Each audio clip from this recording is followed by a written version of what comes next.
ስሜ አስገር ጮፋ አባላለሁኝ ያለሁበት አካባቢ በኮንታ ዞን ጫካ መባል ቦታ ላይ ነው ያለሁት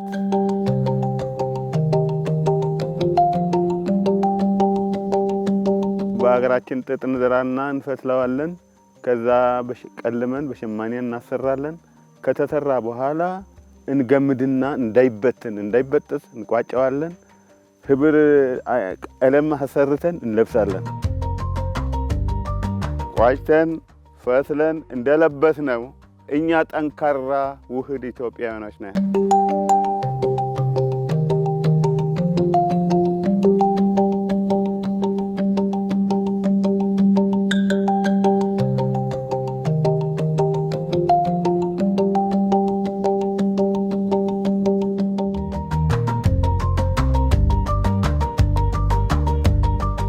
ኢትዮጵያ ስፍር ቁጥር በሌላቸው ክሮች የተሸመነች ሀገር ነች።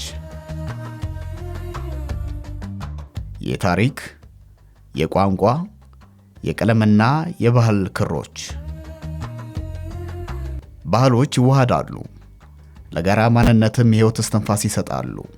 ይህ የማንነት ጥበብ በሺዎች ለሚቆጠሩ ዓመታት ሲፈተል የኖረ የዘመን ክር ነው።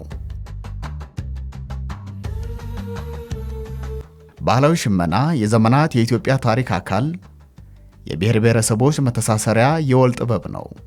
በመላ ሀገሪቱ ሽመና ልብስ ከመሆን በላይ ማንነትን፣ አንድነትንና የጋራ ቅርስን ይወክላል።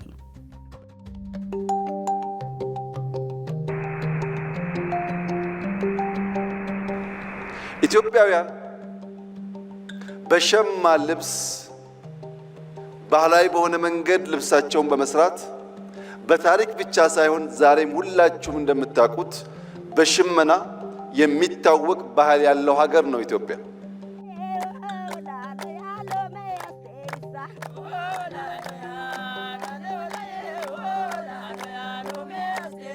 በደቡብ ምዕራብ ኢትዮጵያ በታላቁ የኦሞ ወንዝ ዳርቻ ላይ የምትገኘው የኮንታ ዞን በከፋ፣ በዳውሮ፣ በወላይታና በኦሮሚያ መካከል ትገኛለች። ከየትኛውም ቦታ የመጡ ልማዶችና ቋንቋዎች እዚህ ተገናኝተውና ተሰናስለው ለኮንታ ጌጥ፣ ለሀገር ካስማ ሆነዋል። ሕዝቡ የራሱን ባህልና ማንነት ጠብቆ ህብረ ብሔራዊነትን አዳብሮ ይኖራል። ይህ ሁሉ በአንድ ጥበብ በሽመናው ፈትል ውስጥ ጎልቶ ይታያል።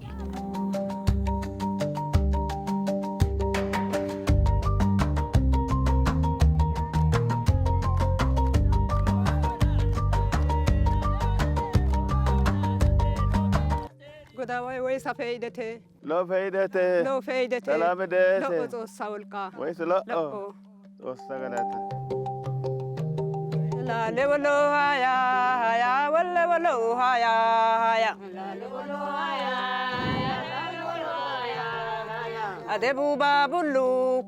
የኮንታ ሽመና በጥንካሬው በጥልቀቱና በአልባሳቱ ላይ በሚታየው ደማቅ ህብረ ቀለማት ይታወቃል። ይህ ጥበብ የኢትዮጵያን አጠቃላይ ታሪክ የሚናገር የብዝሃነት ምልክት ነው።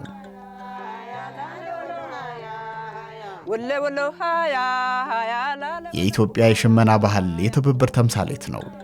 በርካታ ሰዎች በአንድ የጋራ ጨርቅ ውስጥ ሚና አላቸው። ለሸማ የሚሆነውን ፈትል ማዘጋጀት፣ ጥጡን ወደ ክርነት መቀየር ደግሞ የእናቶች የሥራ ድርሻ ነው።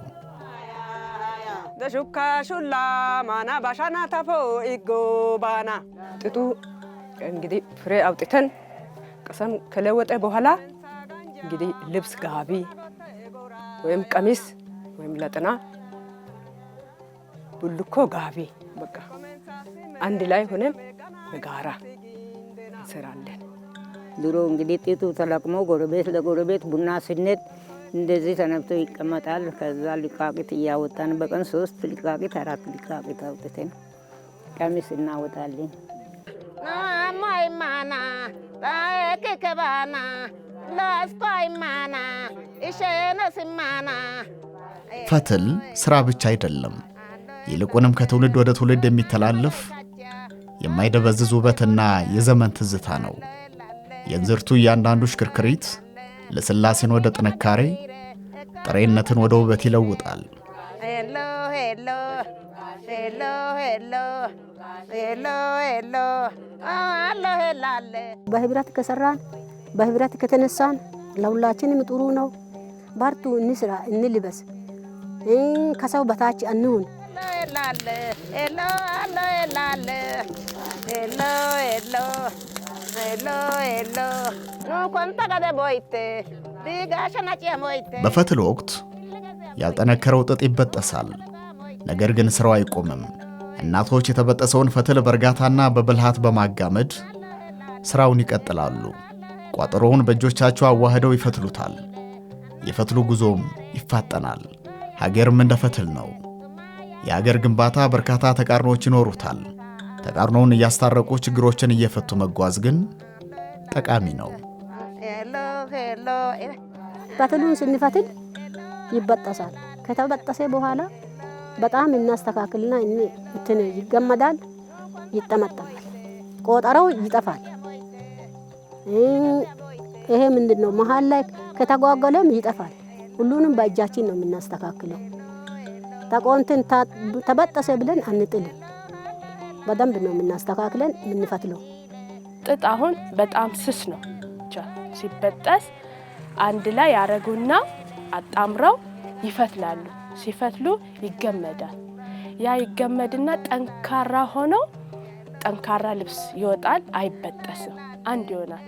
ትናንትናን በወጉ ተገንዝበን በወጉ ተረድተን እሱን ጠግነን ለልጆቻችን መሻገር እንችል ስናደርግና በትናንትና ውስጥ የጎደሉትን ዛሬ ስንሞላ ነጋቸው ብሩህ የሆኑ ልጆች ይፈጠራሉ ማለት ነው። ይሄን ያሰበ ነው ኢትዮጵያዊነት። ኢትዮጵያዊነት ማዕቀፍ ነው።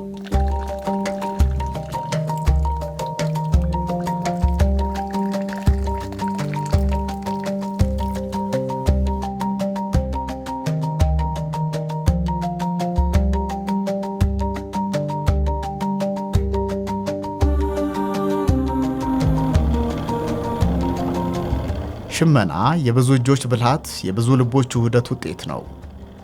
ከጥጥ ፈተላ እስከ ሽመና ድረስ የበርካቶችን አሻራ፣ የብዙ ጥበበኞችን ተሳትፎ ይፈልጋል። የሚሸምን እያንዳንዱ እጅ ለአገሪቱ ድር አንድ ታሪክ ይጨምራል።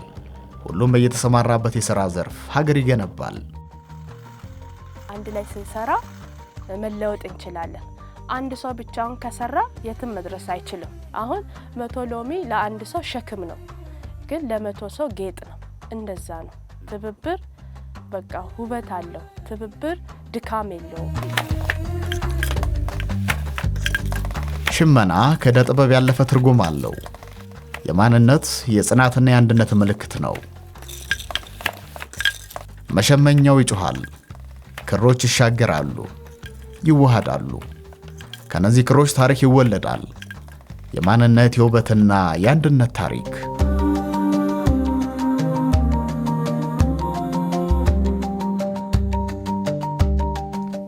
ታላቅ ትርክት፣ ሀገራዊ ትርክት ይሰበስባል። ከዚያ የሚቃረነው ነጠላ ትርክት ደግሞ ይለያየናል። ስንለያይ አቅማችን ያንሳል፣ ስንለያይ እንበተናለን፣ እንጎዳለን። ከዛ የሚያወጣንን የሚያሰባስበንን ነገር እናምጣ ነው።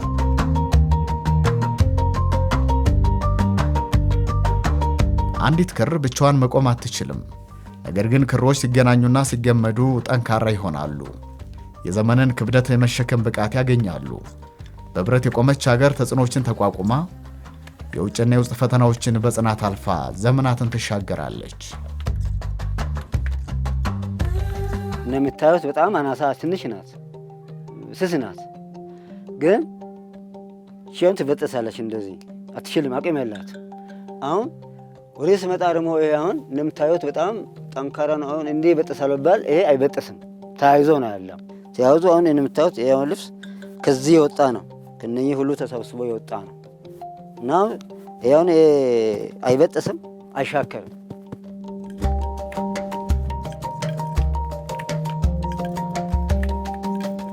የሆነ አካባቢ የራሱ መገለጫ አድርጎ የሚያስቀምጡ ዲዛይንና ቀለማት አሉ። ይሄ ምንድነው? የተለያየ ቀለማት በአንድ ላይ ሲሆኑ ሲሰበሰቡ መልክ ባለ ሁኔታ ሲቀመጡ ውበትን እንደሚሰጥ በተለይም ይሄንን እኔ ማያያዝ የሚችለው እኛ ኢትዮጵያውያን ብዛ ባህል፣ ታሪክ፣ ወግ የተለያየ ብሔርና ብሔረሰቦች ስብጥር ሀገር ነን። አንድነታችን ውበታችን የምንለውን በዚህ በሸመና ጥበብ ማየት እንችላለን። ሸማው በልዩ ልዩ ክሮች ተጠልፎ የማይበጠስ ሆኗል።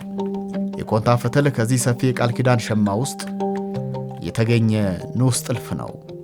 በዚህ በቅርብ አሁን ማዶ ከፋ ነው የሚታየው፣ ከፋ ነው። ከኔ ደግሞ ወደዛም ከፋ ነው። ያ ዳገት ደግሞ ኮንታ ነው። በመካከል አንድ ሆነን ተጋምደን እንዲህ ሆነና እንደ ልብስ እናምራለን፣ ተባብረን እንኖራለን።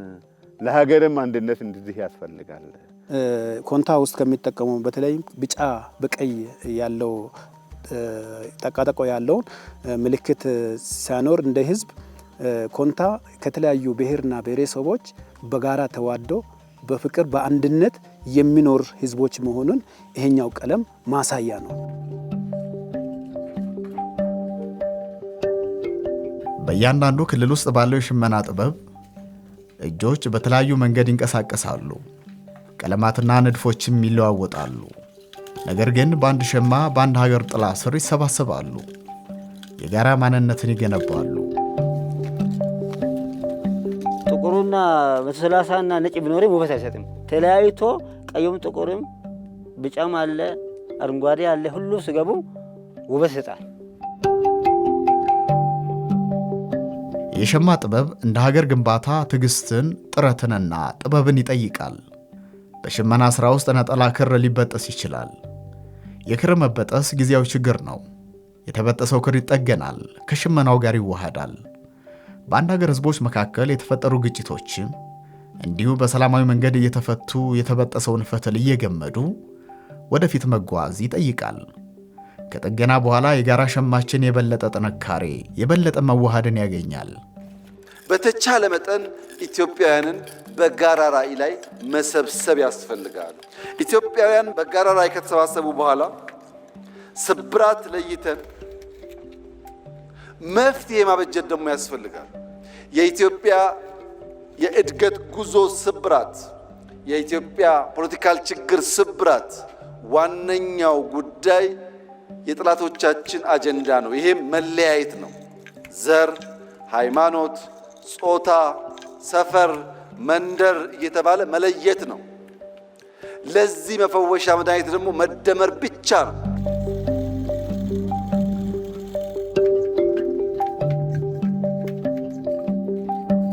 ሽመና በታሪክ በሥነ ጥበብና በተስፋ ስለተሞላቸው ሀገር የሚናገር ጥበብ ነው።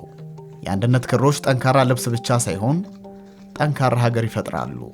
ሀገርን ከጫፍ እስከ ጫፍ አስተሳስረው በልዩነት ውስጥ ያለውን ህብረ ቀለም አዋህደው ውብና ጠንካራ ሀገር ይሰራሉ።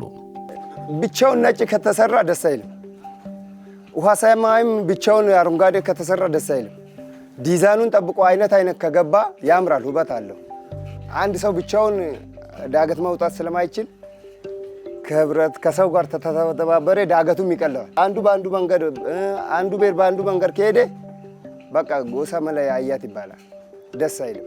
ከዚህ ራያ የሚሄድ ካለ የራያ ማስታወሻ የራያን ልብስ ለብሼ ነው የምወጣው። ኦሮሞ የሚሄድ ወደ ኦሮሚያ አካባቢ የሚሄድ ከሆነ የኦሮሚያን ልዩ ማስታወሻ አድርጌ ይዤ እመጣለሁ። ያለ ምንድን ነው ህዝቦች በጋራ ተዋደው አንዱ የሌላውን ባህል አክብሮ አንድነትን አሳድጎ የሚሄድ ከሆነ ለአገር ግንባታም ትልቅ ፋይዳ አለ። የህብረ ብሔራዊ አንድነታችን የምንለውን በደንብ መሰረት አድርገን መሄድ የምንችለው አንዱ የሌላውን ባህል፣ ወግ፣ ታሪክ ሲያከብር። ቀለማቶች አሁን ኮንታ፣ ዳውሮ፣ ከፋ፣ ከፍቾ፣ አማራም ትግራይም ሆነ የተለያየ ቀለማቶች ናቸው። እነሱ ግን አንድ ላይ ስንሆን ያ ቀለማቶች በጣም ውበት አሉ። አንድ ላይ ስንሆን አንድ ሀገርን እንፈጥራታለን። አንድ ኢትዮጵያ በቃ አንድ የሆነች ማለት ነው።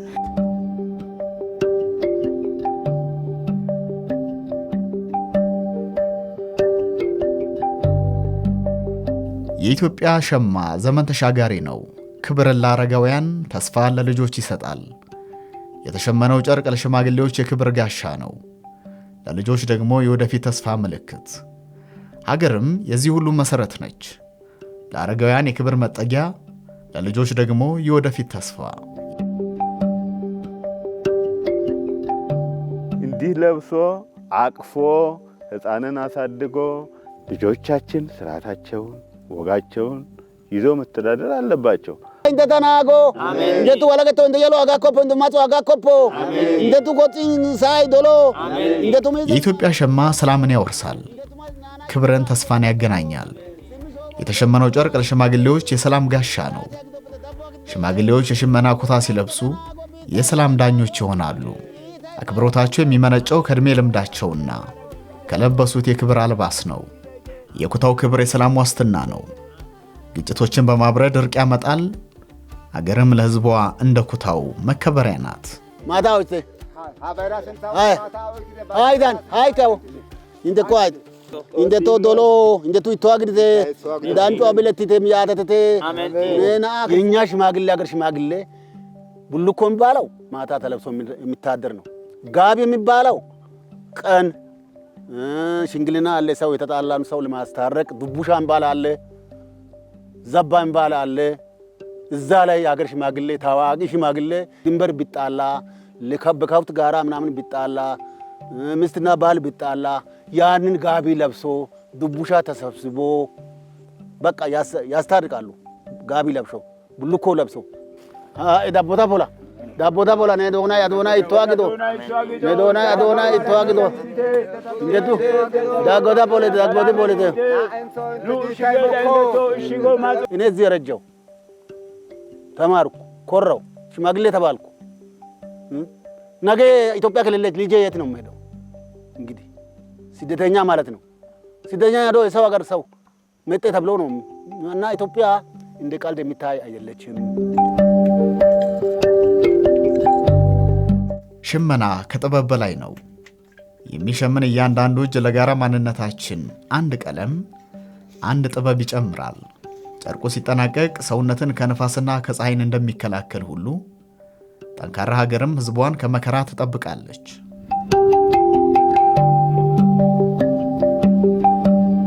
ይህ ደግሞ ስንሞት በዛ ነው የምንታሰረው። ሬሳችን የሚገነዘው በፈትል ነው፣ በጥጥ ፈትል። ስንሞት ያለ ቡልኮ አንቀበርም። ያለ ጥጥ ከኛ ጋር ሟቺ ነው። እንኳን ቡልኮ ከጠፋ ጥጥ ራሱ አንድ ሁለት ፍሬ ጥጥ ጉድጓድ ላይ ተጨምሮ ነው ሬሳ የሚጨምረው እንጂ አይቀበርም። ኢትዮጵያ እናታችን ነች፣ መኩሪያችን ነች። ስንሞት መቀበሪያችን ነች። ስንኖር መኖሪያችን፣ ልጆቻችን የምናሳድግባት የምናስተምርባት።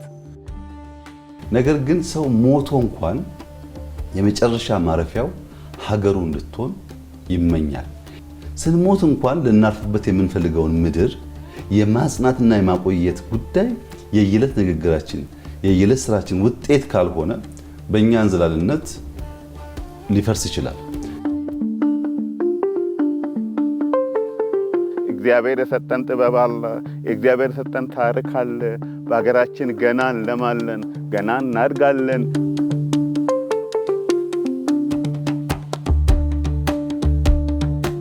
ሀገር የትውልድ ቅብብሎች ውጤት ናት።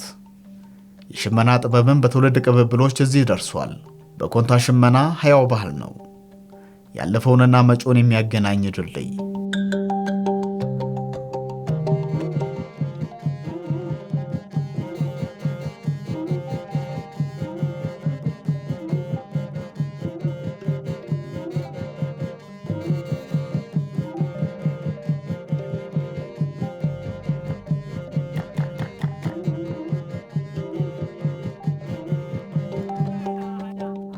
የኢትዮጵያ አንድነት ምሰሶ በሽመና ክር ጥንካሬ ብቻ አልቆመም።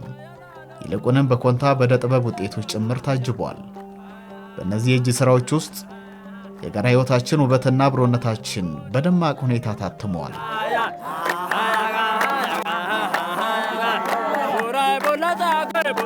አሁን እዚህ ጋር አሁን በእጅ ጥበብ ስራ ላይ መሶበ ወርቅ እና ሙዳይ ይሄ ነገር እንደ ቅርስ እንደ ባህል ቀጥሎ የመጣ መሞት የለበትም።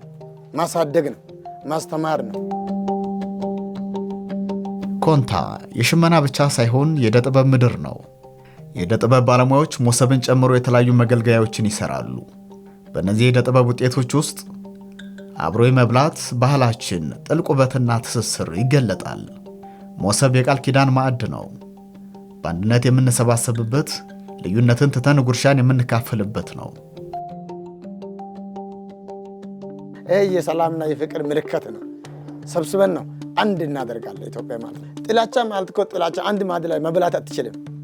ጥላቻ ከሌለ ሰላም ካለ ፍቅር ካለ 3-4 ጎረቤት አንድ ማዕድ ላይ ሲበላ እንዴት እንደሚያምር በጋራ ሲጫወቱ፣ በጋራ ሲመጋገቡ፣ በጋራ ሲጠጡ፣ ሲበሉ ማህበራዊ አንድነታቸው ይበልጥ እንዲጠናከር ያደርጋል። መተሳሰብ ባህሉ በጣም ጎልቶ እንዲወጣ ያስችላል።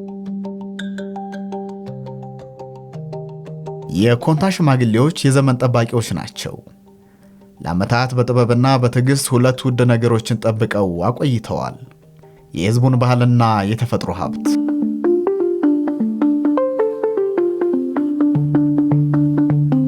ገና ድሮ እኛን ተወልደን እዚህ እያለን አልተመለከትንም። ጊዜው ደረሰና ያብራ ጩርጩራ ሆነ አሳወቃት። እታች አሁን የዚህን ሎጅ በሚባልበት ቦታ ላይ ደርሼ አይቻለሁ። ኮንታ ገነት አድርገዋል።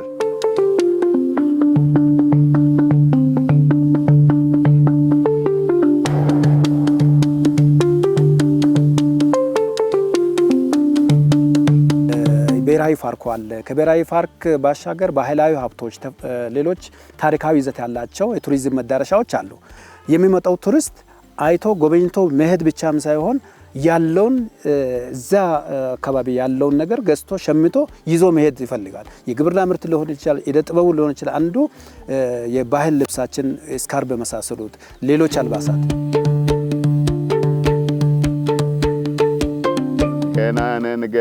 ገናነን መንግስት እየመጣ ሀገር እያየ ገና እንኳን ተወለድን ልጆቻችን ልብስታቸው እግዚአብሔር እርካሽ ባህሉን አይቀበሉ።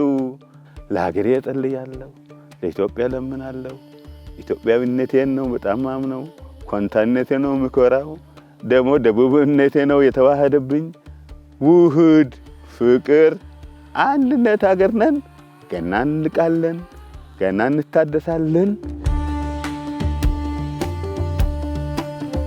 ኢትዮጵያ በብዝሃ ውበት የተፈተለች፣ በሕዝቦች አብሮነት የተሸመነች፣ በአንድነት የማይበጠስ ጥንካሬ የተላበሰች ሀገር ናት። ከብዙ ክሮች አንድ ልብስ፣ ከብዙ ባህሎች አንድ ሀገር፣ ጠንካራ ውብና የተባበረች። እንዲህ ትንሿ ክር እንዲህ ተባብራ ልብስ ከሆነችማ፣ ተቋጭታ ከተለበሰችማ፣ ተመካክረን ተገማምደን መኖር ያስፈልገናል።